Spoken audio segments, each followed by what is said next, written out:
Okay, lot of fun. Yeah. Sorry, I was a bit late. I had a few stuff, but okay. So have a few.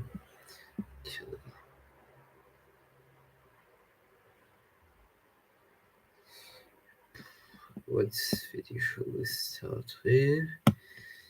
1 second.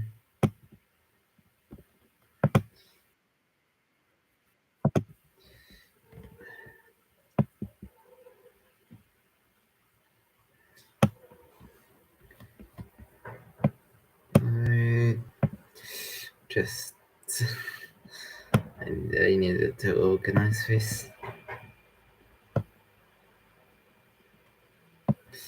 Okay. Actually, no, there was something I wanted that came up on my kind of homepage that I wanted to watch. So let's start with that.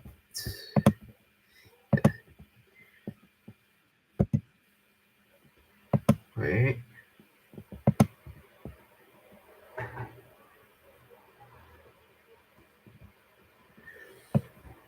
Why doesn't it?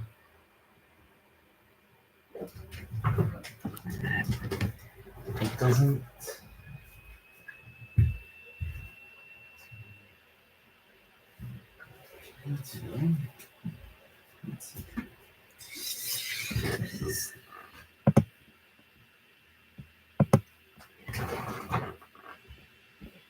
Here we go.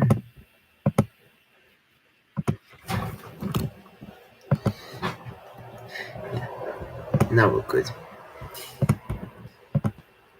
Okay, as usual, it's Mr. Bullen, which we watched a few of his videos the last few days.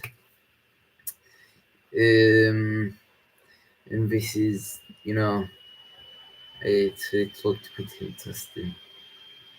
So today marks the beginning of our annual Scarathon, where for the entire month of October, if you're we do, and we upload 2 or 3, and then when it's time for their first dance, sing a rendition of Du Hast by Rammstein in an Australian accent. Also, please subscribe to our channel and turn on all notifications so you don't miss any of our weekly uploads.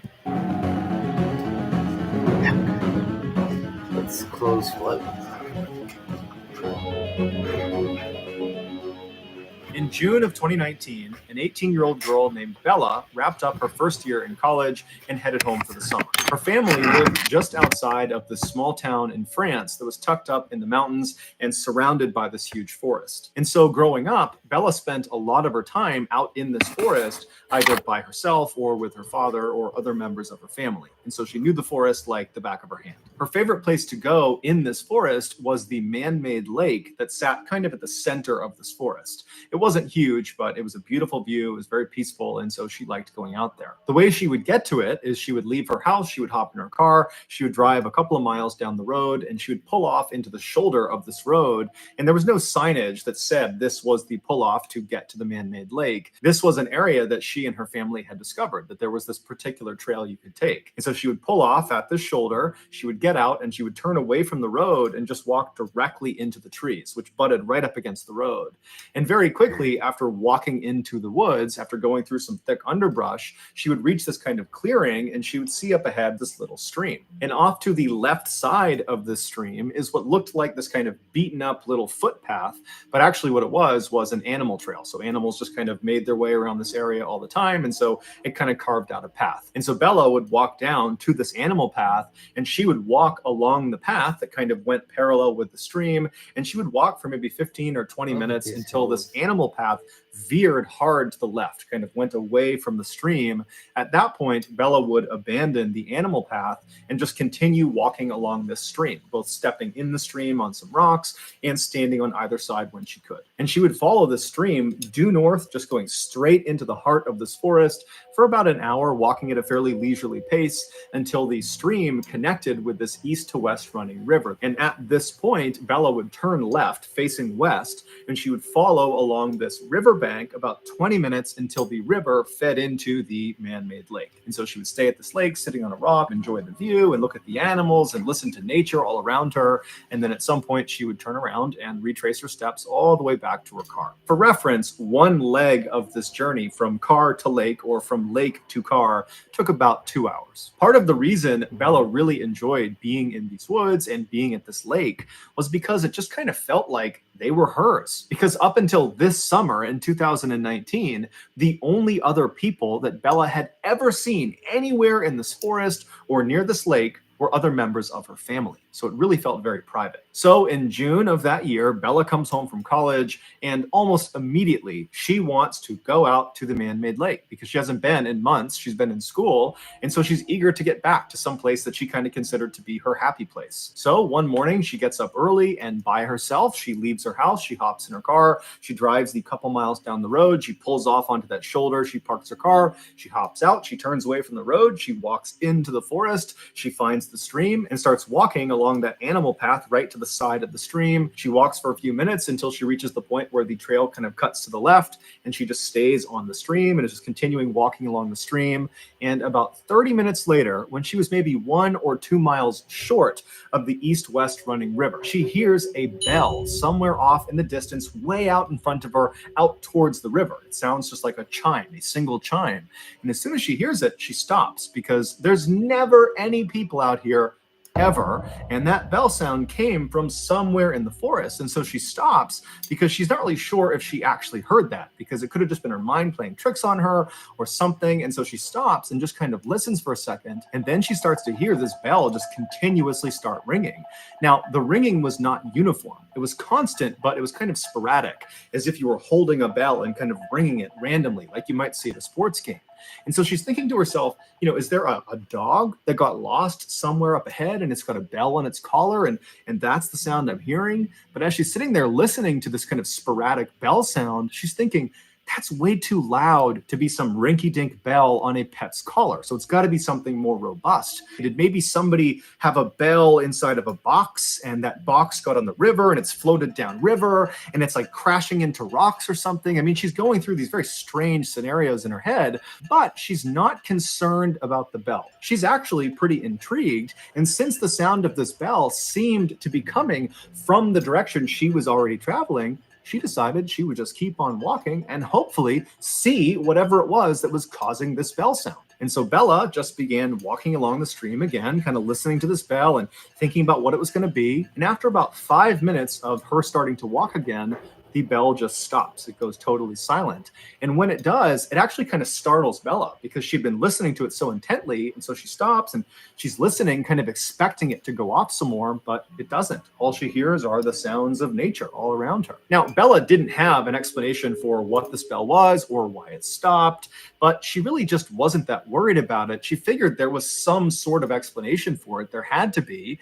And so she just kind of shrugged and kept on walking and put her focus back on getting to the lake. About 10 or 15 minutes later, Bella was still walking along the stream. She was still maybe a half mile or a mile short of the east to west running river when she sees up ahead on the left side of the stream, as she's walking, there appears to be something laying on the ground that looks like it could be an animal or a rock. She doesn't really know what it is. And as she gets closer, she realizes it's a beaver laying on the ground, and this beaver is missing its head.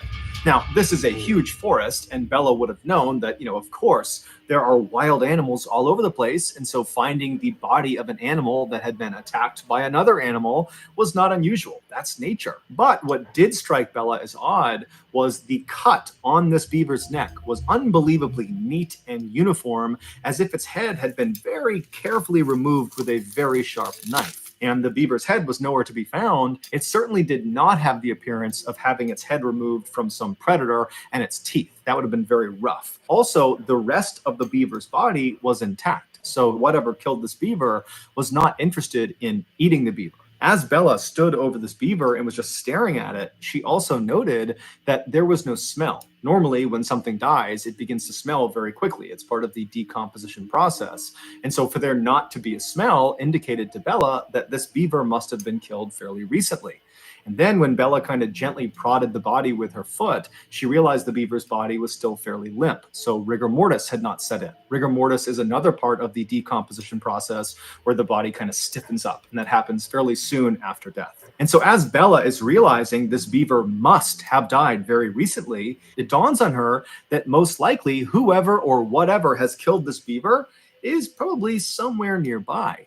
And Bella can't help but connect this dead beaver to that bell she was hearing earlier, which before meant nothing, but considering the bell was roughly coming from the same area where this beaver has now been found, it made her uneasy. And so Bella found herself whipping her head around, looking out into the trees, seeing if, there's some person, a hunter or somebody that would kind of explain what was going on, but there was nothing. And so Bella felt herself starting to panic a little bit, but then she stopped herself and said, "Calm down. It's broad daylight. I have been coming to these woods for years and years. I've never seen another person. I've never encountered some predatory animal. I'm sure everything is perfectly fine. I got nothing to worry about." And so she stepped over the beaver and kept on walking. Bella would eventually reach the east-west running river. She would turn left and walk for 20 minutes alongside this river. She'd reach the man-made lake. She enjoyed the beautiful view and the scenery. And then at some point, she turned around and began retracing her footsteps. She walked past the beaver on the ground all the way back to her car, and she went home. A week later, Bella was sitting around her house when she felt pretty bored and decided kind of abruptly that in order to cure her boredom, she would go back to the place she loved so much, the man-made lake. And so she told her parents where she was going, and then she left the house, hopped in her car, drove to the pull-off, and parked and entered the woods at 6 p.m. Sunset that night was at 9 p.m., and so Bella knew this would need to be a fairly quick turnaround so she didn't get trapped in the woods in the dark. And so Bella finds the animal trail. She follows along the stream until the trail goes left, and she stays on the stream. She continues walking on the stream when she starts to hear the distant sound of thunder. So she looks up into the sky through the trees, and she can see the sky is starting to get dark, but she's still a couple of hours away from sunset. And so between the thunder and the dark skies, she knows a storm is rolling in. But she is determined to get to that lake. And so instead of, turning around and saying, "Okay, I'll come back another time," she just starts jogging along the stream to get there as fast as she possibly can. And almost immediately as she's jogging, the raindrops start to fall. And by the time she passes the beaver corpse on the ground, it hadn't moved. The rain was really coming down. And then about 15 minutes after the corpse, when she hit the east-west running river, that's when the rain was at a full downpour. Still, Bella turned at the river and continued west towards the man-made lake as if she was going to go all the way, but only about a minute or two into this final leg. She still had about 20 minutes to get to the lake. She stops herself and she looks at her watch and she can see it's after 8 o'clock already. And she's thinking to herself, if I turn around right now, it's going to take me over an hour to get back to my car. Sunsets at 9 p.m. It's after 8 p.m. now. So already I know I'm going to have to navigate this forest at night in the dark, even if it's just for a little bit at the end.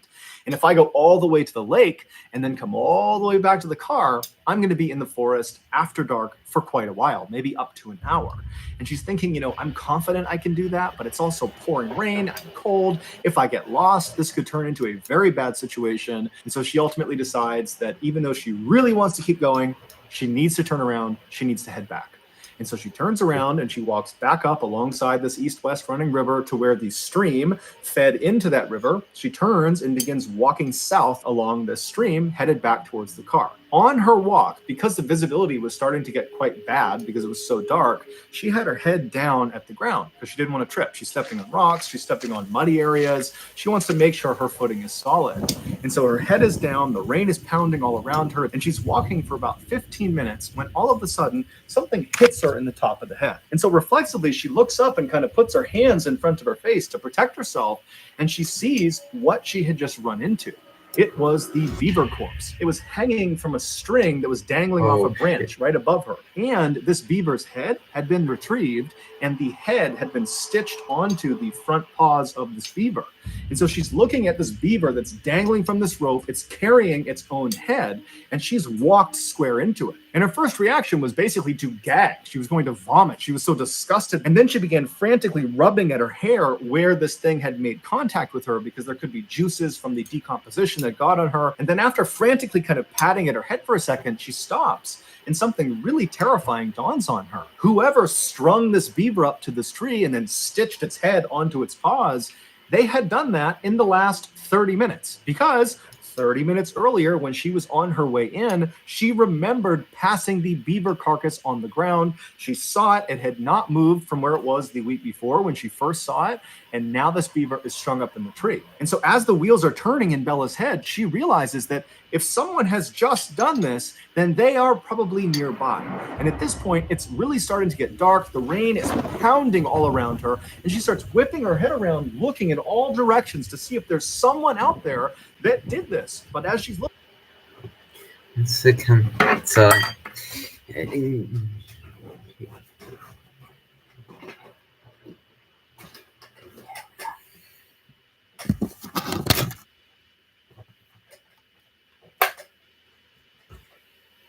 looking, all she sees is just dark forest in all directions. And she knows she's at least 1 hour, even if she runs from her car. And so suddenly she is totally panicked. And in an effort to calm herself down, she says to herself, okay, I need to get out of here, but I have to walk. If I start running right now, this is going to turn into a complete nightmare. I just have to try to walk.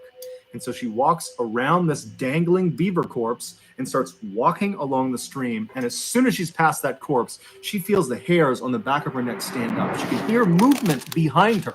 She doesn't know what it is. It could be a deer, it could be some animal, but she's too afraid to turn around. And even though she was trying to tell herself to calm down, just keep walking, you're safe, you're freaking yourself out, everything is okay, as she's walking, she could feel herself starting to speed up until finally she was just running down the stream, sprinting actually away from this beaver and whatever it was that was moving around in that area. And at some point, she got so winded from sprinting so fast that she came to a stop, maybe 5 or 6 minutes after seeing this beaver. And as soon as she comes to a stop and she's walking, she still hasn't turned around yet, she hears the sound of that bell. And right away, it's the exact same sound she had heard the week before. It's that kind of constant, sporadic sound of someone ringing a bell. But in her panic state, she doesn't know where it's coming from. She's so scared. Her anxiety is so high. She doesn't know if it's behind her or if it's off to the side. It's now completely dark out. And so she is full-blown terrified. There is someone or something behind her that has strung this beaver up that's probably watching her, and she can't see them. Even though she's beyond winded, she can barely breathe. She just starts sprinting as fast as she can. And as she's stumbling and falling on the rocks and tripping because she's not really looking where she's going, in the background and all around her, she's hearing this bell chiming and she's hearing something moving around in the woods behind her. And she pulls her phone out of her pocket, her iPhone. And as she's running, she dials her father. She puts the phone to her ear. She's crying. She's panting. She can barely breathe. Her father picks up and she's so relieved to hear his voice, but she can't even make a sentence. She just starts crying and wailing and pleading with him, "Dad, come out to the forest. Meet me at the spot where the trail veers away from the stream. Meet me there. There's someone in the forest that's chasing me and I can't see them." Her father on the other end of the phone, he didn't know what to make of this, but he could hear the primal fear in his daughter's voice. And so he didn't ask any questions. He said, "Stay on the line. I'm coming to meet you right now." So Bella's father and mother, with Bella on the line, they run out of their house. They hop in their car. They speed the couple miles down the road. They park next to their daughter's car. And as they're running into the woods, they can hear way off in the woods the sound of the bell. They can hear the bell. They hear their daughter screaming on the phone. They can hear the bell coming through the phone, and she's begging them to please come into the woods, come in here, save me. And so the parents run into the woods and they begin running up the stream. Meanwhile, Bella, who's way out in the woods, she's still 10 or 15 minutes away from her parents. She is barely able to run at this point. She's exhausted almost all of her energy. And as she's getting closer and closer to her parents, the sporadic bell sound is getting louder and louder and louder, like whatever it is gaining on her. And she can hear behind her all these sticks and branches. They're breaking as if something is coming up to her. And finally, when it feels like this bell is right behind her head, she just kind of stops in defeat. She's too far away from her parents. She can't get to them in time. And so it was almost like she had to turn around and finally look at whatever it was that was behind her. And so terrified beyond words, Bella, who can barely breathe, she's so scared and so tired, she slowly turns around. Now, when she turns around and she's facing the other direction, she's looking across this clearing. She just happened to run past this clearing, and because it was a clearing, there was a little bit of moonlight that was coming down through the trees, just enough to illuminate this space that was about 50 feet wide. And as she's looking across this clearing, at first, she doesn't see anything. And then this tall, dark figure walks into the clearing. And as soon as it steps in, she can see it's got a bell at its waist. And with every step it took, it would violently ring the bell, causing the ringing sound. And so this thing starts moving into the clearing. And as Bella is staring at it, it was like time slowed down. She could not process what she was looking at. She didn't know what she was looking at. All she knew is whatever or whoever this is, they're coming straight at me. And so Bella suddenly got this unbelievable adrenaline rush. It was like her body went into autopilot to save her. And she turned around and began sprinting faster than she'd ever sprinted in her life. And as she ran, all she could hear was the sound of that bell, which she now knew represented steps this thing was taking. And so the bell was getting faster and faster and louder and louder. And she knew it was gaining on her. And she began lying and screaming out loud that, "I'm on the phone with the police. They're right up ahead. They're going to be here any moment." But whatever it was that was behind her, they weren't fazed. They were just charging ahead, gaining on her second by second. Meanwhile, her parents had made it to the meeting spot, but her father, he felt like, I can't just sit here. And he just starts charging into the woods. He can hear his daughter screaming. He can hear this bell getting louder and louder. He just starts running towards it. And sure enough, seconds later, he sees his daughter come bounding out of the forest, and she leaps into his arms. He just grabs her, turns around, and runs with her back to the meeting spot. He grabs his wife, and the three of them just charge out of the forest, back to the parking lot, back in their car, and they speed off. In the car, all of them are crying. They don't know what to make of what just happened. Bella's trying to describe it, but she can't. And her parents, they had been on the phone listening to their daughter screaming, and all they kept saying to each other, the parents, was, "I heard the bell. I heard the bell. I heard the bell," as if the bell confirmed their worst nightmares, that there really was someone or something out in those woods that was trying to do harm to their child. They would drive straight to the police station where Bella would file a report about what she experienced out in the forest. And then afterwards, her parents, as a precaution, took her to the hospital where she was determined to be okay, besides some bumps and bruises from falling down. The following morning, the police went out to the forest, to the area where Bella had explained where she had been, and they searched all along that animal foot trail and all along the stream, but they never found any sign of this dark figure with the bell. Bella would tell police that she had a handbag, and as she was running back, she dropped the bag. She remembered where she dropped it along the stream, but when the police went to that area, the bag was gone. Also, the beaver was no longer there. It was not tied up to the tree. It was not on the ground. It was gone. The only thing police found that was out of the ordinary was they found a little ways off from the stream, basically along the path that Bella would have been running on, they found a t-shirt neatly folded, placed underneath a rock. But the police and Bella and her family have no idea what that signifies. Ultimately, the police told Bella and her family that more than likely what she ran into was some kind of mentally unstable person that was living out in the woods. And perhaps when Bella came into the woods, they felt like she was on their property. And so they kind of tried to scare her off. But Bella has a hard time accepting that. She felt like as she was running from whoever was behind her, that she was in mortal danger. That had it not been for her father running into the woods and literally grabbing her and running with her the rest of the way, that she may not have gotten out of the woods at all, that she might have been attacked and killed by whoever this was. She also can't help when she looks back at the entire experience, thinking about that moment when she turned around and looked across that clearing and saw this figure come into the moonlight for the first time, that when it came into the moonlight, the way it was moving, the steps it was taking, they weren't normal, they were abnormal. There was just something off about this thing's movement, that it didn't seem like she was looking at a person, but rather some big animal. But regardless, since her ordeal, there have been no strange sightings out in those woods. However, almost no one ever goes in those woods except for Bella and her family, and Bella and her family, they don't go in those woods anymore. So whoever or whatever is out there is still just out there. So that's going to do it, guys. If you found the secret in today's episode, let us know in the comments section what it is and where you found it. And if you're the first person to do that, we'll pin you at the top of the comments section. If you What's good?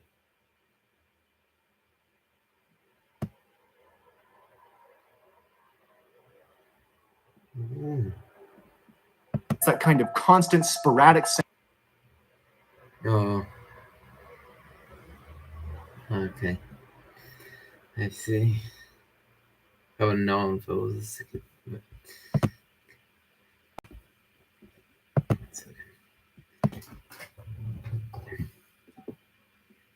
I'm gonna be honest with you. That was probably one of the best toys I've ever heard. I liked it a lot. A lot. It's like 10 out of 10. Oh my god. I like how his details, how he told his toys. His toy. Yes.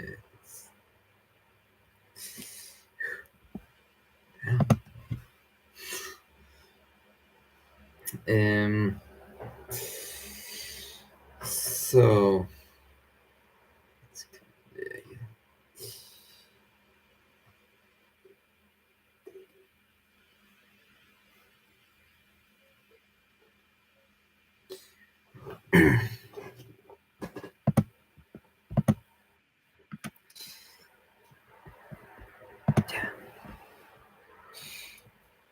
okay.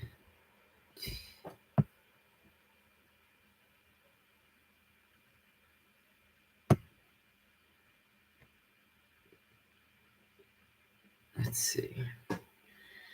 Fortune 4 for 5. I find gaming. Okay.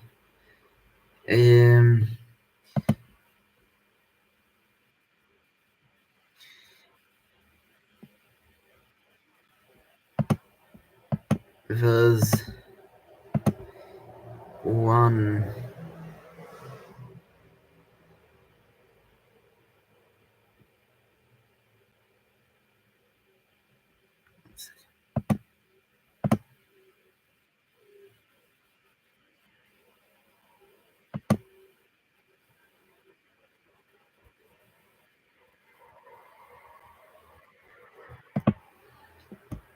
So let's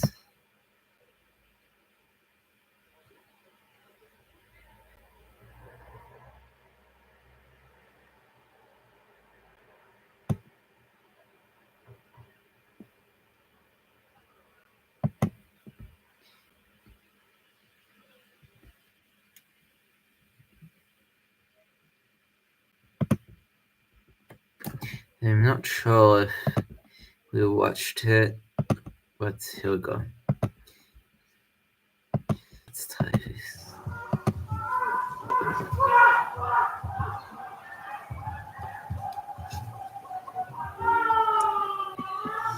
Over there, look, over there. You see that? What the hell?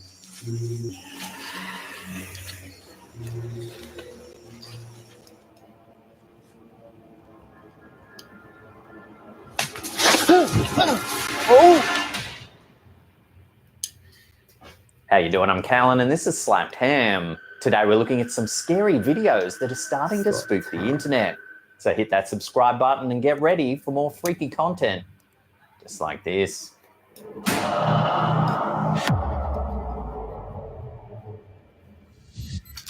That was last night's stealth camp, right next to the forest of Box Hill. I would highly recommend this place. Will's Whereabouts is a popular travel and camping YouTube channel based in the UK. The host, Will, drives around the UK in his van, sharing tips and tricks for his audience.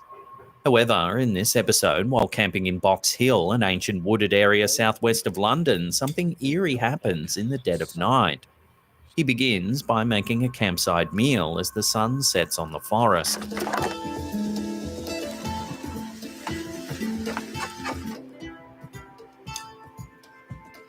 Will then settles in for the night and tries getting some sleep.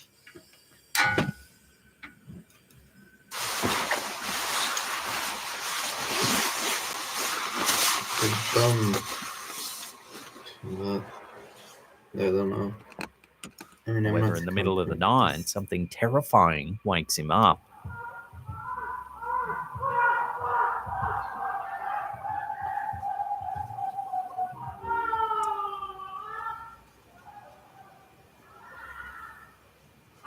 I don't think I'm going to be getting much sleep tonight. Screaming can be heard in the distance. Yeah, I have. Sort of funny, but yeah. I don't think I'm going to be getting much sleep tonight. Initially, some viewers thought it could be a wild buck or some other wildlife. But Will says he thinks there were a few cars parked not far off in the distance in the park. And some people screaming. The screams sound like an eerie blend of pleasure and pain, and one has to wonder just what was going on deep in the woods in the middle of the night.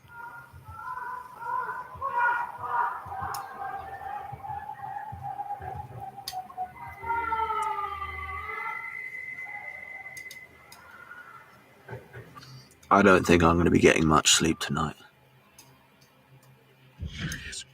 This next chilling camping encounter was uploaded to the YouTube channel Noah and Sam. The uploader says that they decided to pull over and sleep the night in their truck in a forested area in Sun River in the United States. But a few days ago, I was camping in Sun River, and what I thought would be a good location to pull over to the side of the road in like this forest area and sleep. The OP managed to capture some GoPro footage of the terrifying encounter that unfolded in the middle of the night. Watch. How am I supposed to get away? He's literally knocking. He's literally knocking on my truck. The canopy, the back door's locked. I can never scared me forever. I don't think he knows that there's anyone in here. It's pitch black in the middle of the forest at 2:30 a.m. You can hear someone walking around the truck. I think we might have watched it already, didn't we?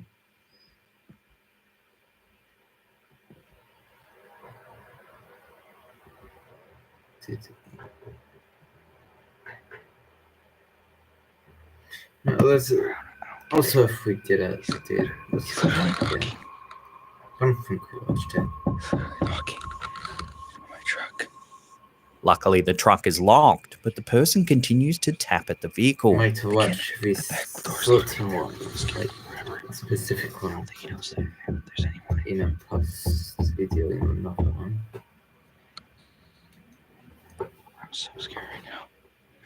The next morning, you can see someone clearly Yeah. trying to look into the back of the truck. He was trying to like out The person even This one of my was truck. difficult. the person walking through the forest didn't have a tool in the woods. He's on my truck.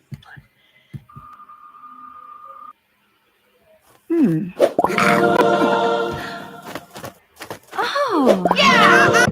We'll give it the full 24 hours, I think. This next freaky camping We'll give it the full 24 hours, I think. This next freaky camping experience has become something of an internet legend. Project Amber is a popular travel and camping YouTube channel that documents the roving exploits of CJ and his partner Emma. In 2018, while driving through the French countryside in his old converted ambulance, CJ had to pull over for the night to fix his malfunctioning camper fridge. The area was an old, overgrown camping spot in a rural forest with no one visible for miles and miles. While filming the vlog about fixing the fridge, things take a turn for the eerie. Right. Now, I'm sure with house fridges, you're supposed to... I'm going to give it the full 24 hours, I think. To what are you looking at? Soon, CJ's dog begins acting strangely. To what are you looking at? You keep freaking me out, dog. There's no one over there.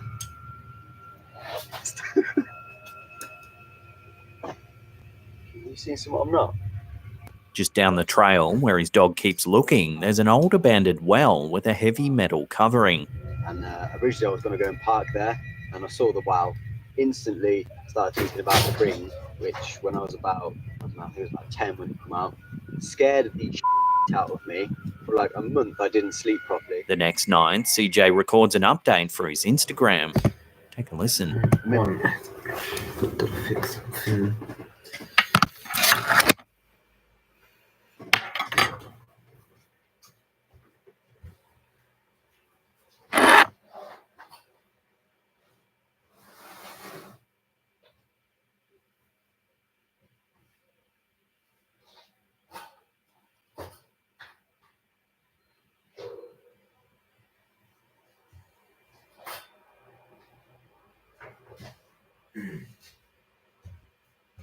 So, I'm back. A minute ago, I could hear like really loud moaning, like just booming across the mountains. So I've come down to where I could hear it. Got to this old well, and it stopped. He says he could hear some loud moaning coming from near the well, but as soon as he got near it, it stopped. A minute ago, I could hear like really loud moaning, like Littles. just booming across the mountains. So I've come down to Don't where I like could hear it. No. Got to this old well, Starting to and get it to mine. stopped. Like That's when he this pig out. I mean, claims yeah, to have seen a mysterious I guess continued. Like, don't mind crediting him, but woman continuous. walking through the woods. This girl appeared, dressed like kind of like a monk, no shoes, no hair. When he went to double check on her, she was nowhere to be seen. So I carried on a bit and thought I better double check. Went to go and find her again. She's gone. A short while later, he manages to get a glimpse of the woman on camera.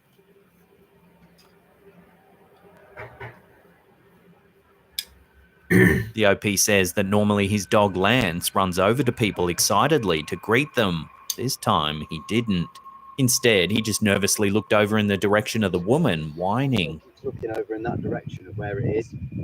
So I'm like, nah, mate, I might move. The last time CJ saw the woman, she was running at full pace through the forest. Then she simply vanished and was never seen again. I saw the girl another 2 times. The last time I was near the van and she was running through the forest. I left. I was gone. The following day, once the fridge had time to settle, CJ promptly left the strange abandoned camping area altogether. Nah, maybe there's an explanation to it all, but I wasn't sticking around. I left. I booted it. I'm about 50 miles from there now. Since this video, viewers have scrutinized the encounter, hoping to come up with an explanation.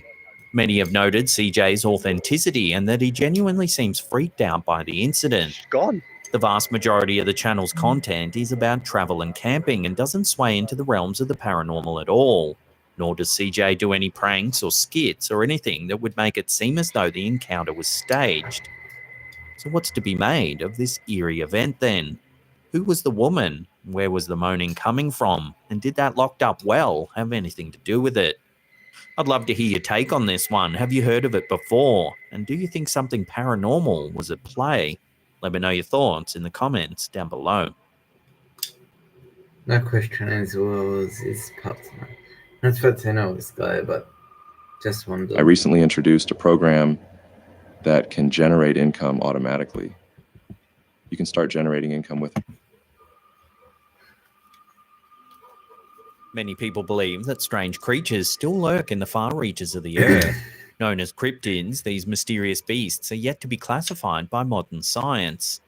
This footage, uploaded to YouTube by Vision Paranormal, might just show one such cryptid, the legendary Wendigo. The Wendigo is a mythological creature that originates from North American folklore. It's described as having huge antlers and emaciated body from North America. Wendigo. The Wendigo is a mythological creature that originates from North American folklore. It's described as having huge antlers, an emaciated body, a nauseating stench, and in some cases a heart made of ice. However, its most terrifying characteristic is its insatiable craving for human flesh. Even when it's just fed, its hunger isn't satisfied. Legends say that humans can also be possessed by the Wendigo, causing them to turn against their own kind. The YouTuber who shared this footage claims it comes from the recovered camera of a young couple who disappeared after getting lost while hiking in the Emerson County forest. As the footage begins, we can see the dense foliage as the couple walks along a path.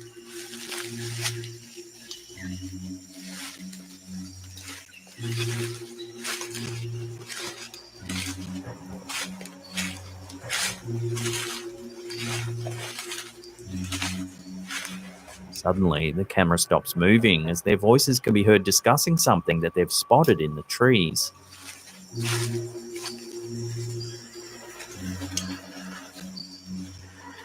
you see that?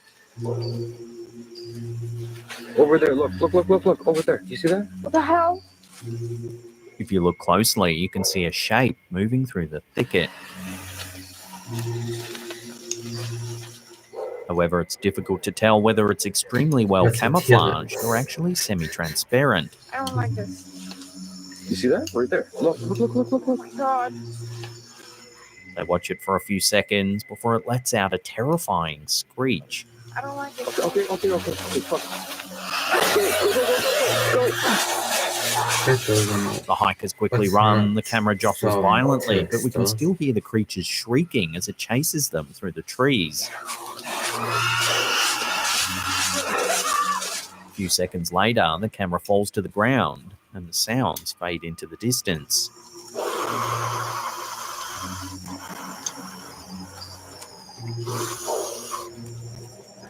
So did these hikers really fall victim to the legendary Wendigo? Whatever it is in the Yeah. video blends into its surroundings so well, it's difficult to tell just what it is. Probably same dinosaurs from the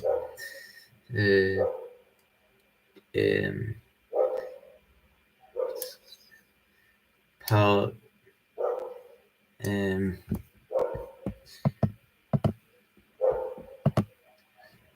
what's it called?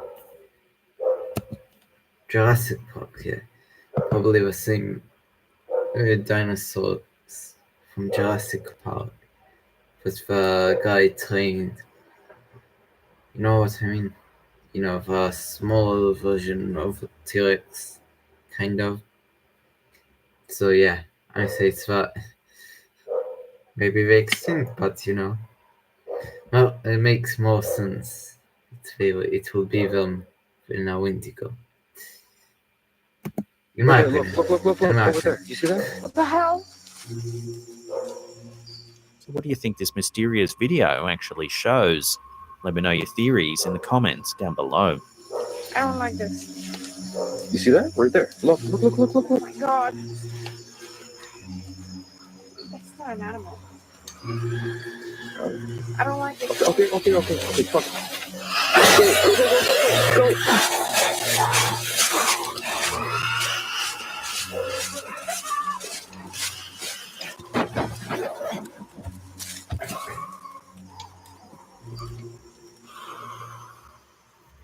Monday.com has definitely changed and improved the way we work. Having a play. Don't like his. I gotta save my batteries. I only brought 3 batteries. When popular YouTuber CJ Faison decided to camp alone in a notoriously haunted forest, he couldn't have known just how freaky the night would get. Walk down that trail right down. Pocomoke Forest is a vast, densely wooded stretch of land in Maryland, USA. It spans over 18,000 acres and is the setting for a collection of gruesome urban legends. There's tales of decapitation, wandering spirits, unhinged psychiatric patients with hooks for hands, and mysterious balls of fire that hover in the woods, then vanish without a trace. The vlog starts with an exploration of an old cemetery on the fringe of the forest. If you all saw a previous video of mine, this area behind me looks really familiar. This is actually the side of the Pocomoke Forest. Suddenly, what sounds like gunshots ring out. This cemetery right here was one that myself,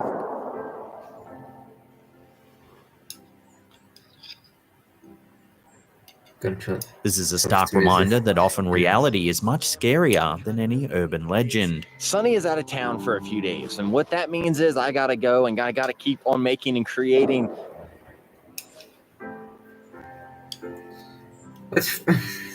How is piano, soft piano music related to controller? Okay. This is gonna be a long night. The uploader begins by setting up camp and exploring the darkened forest. Again, I wanted to go to somewhere like super remote. So as you can see, there's a nice little area around me. I walked for probably about 40 minutes or so, and I'm going to show you kind of the way I came from. While out exploring, he spots a light in the distance. Oh, he turns off his torch immediately so as not to give away his position.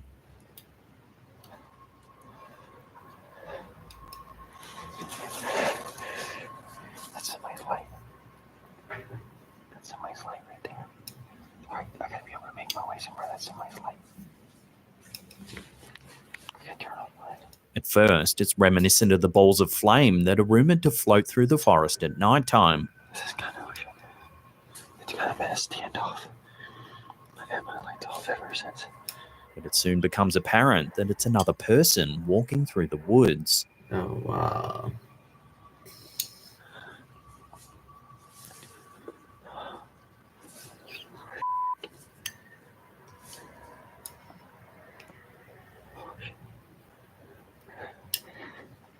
Not knowing if they're friendly or not, and having heard gunshots already, the OP decides to hide in the dark and wait.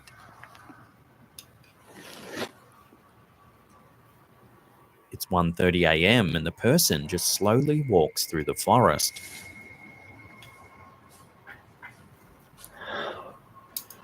I'm gonna die tonight.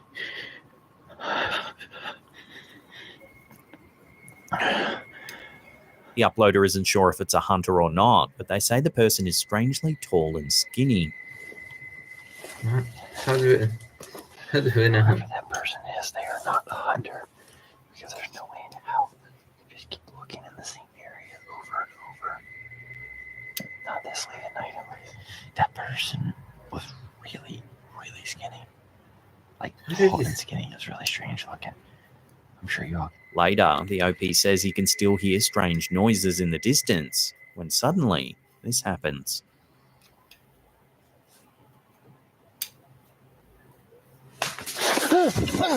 Oh! Oh! Some kind of loud snapping sound can be heard, and the camera holder runs from the scene in a panic. Oh! Oh! Oh! Freaked out by the encounter, CJ seeks shelter in his tent. No, I guess it's good here. Alright. He eventually decides to use a spirit box to see if any spirits might be present. Spirits. Okay. Are there any spirits present here tonight?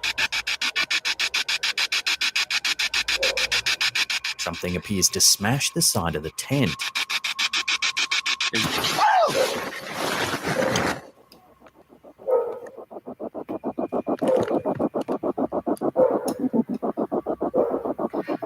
The spirit box still flutters in the darkness.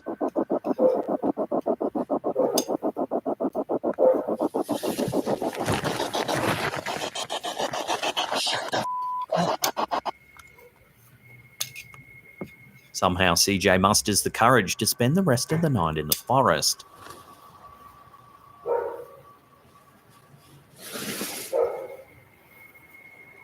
If he wanted to, I guess, if he wanted to kill him, He films a few more updates.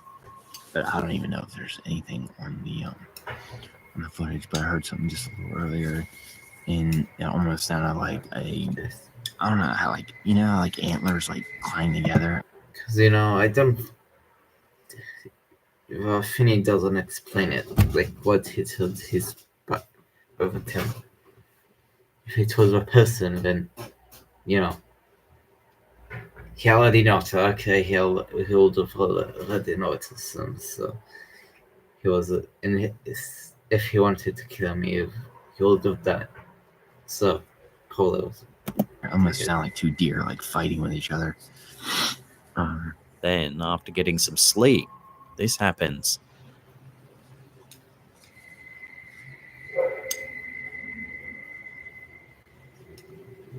Someone is lurking just outside of the tent.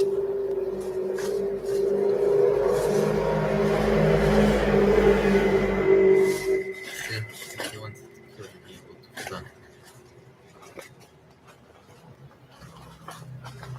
The next morning, CJ hikes out of the woods, happy that the long night is finally over. I thought I'd never get out of this freaking place.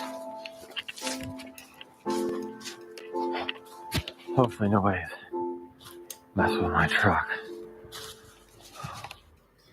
But Before we take a look at another creepy video captured in France, remember to hit that subscribe button, then tickle that little bell icon there and turn on all channel notifications. That way you'll be in the loop every time we drop our scary and creepy videos. When you go camping, you might expect to catch a glimpse of a squirrel, deer, or maybe even a bear. However, if this strange video posted to Dailymotion by Nils017 is to be believed, there might be more than just animals hiding among the trees. The footage was supposedly captured by a group of friends in Flacy, France. It's dark out, so they stand close to a roaring bonfire. The campers can be heard laughing and joking around, when suddenly their fun comes to an abrupt halt. Just felt a few people, not just one. A member of the group notices something strange moving in the darkness just beyond the trees.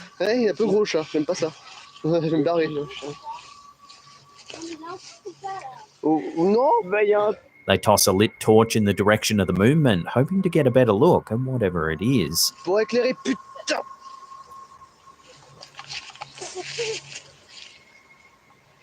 Suddenly, a small creature with grey skin peeks out from behind a tree. It appears to have large dark eyes and long fingers that slowly reach toward the burning torch.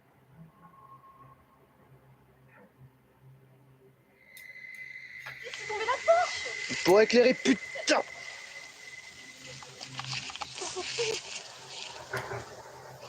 cameraman attempts to get closer, however the creature quickly disappears into the darkness.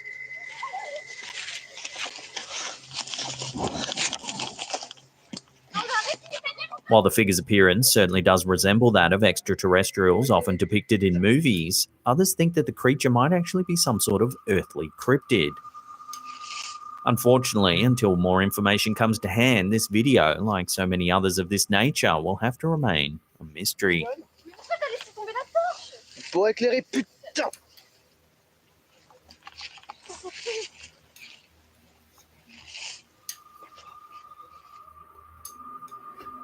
Now, if you can't get enough of the old slapped ham, then don't worry. Again, guess slept okay, I suppose.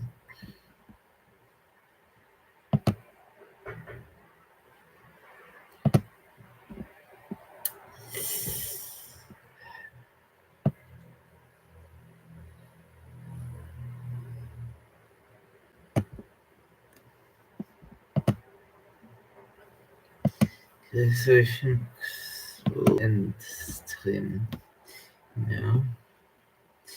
Thank you for watching. Appreciate it. It was an hour, almost an hour long. Pretty nice. I like it. Okay, bye.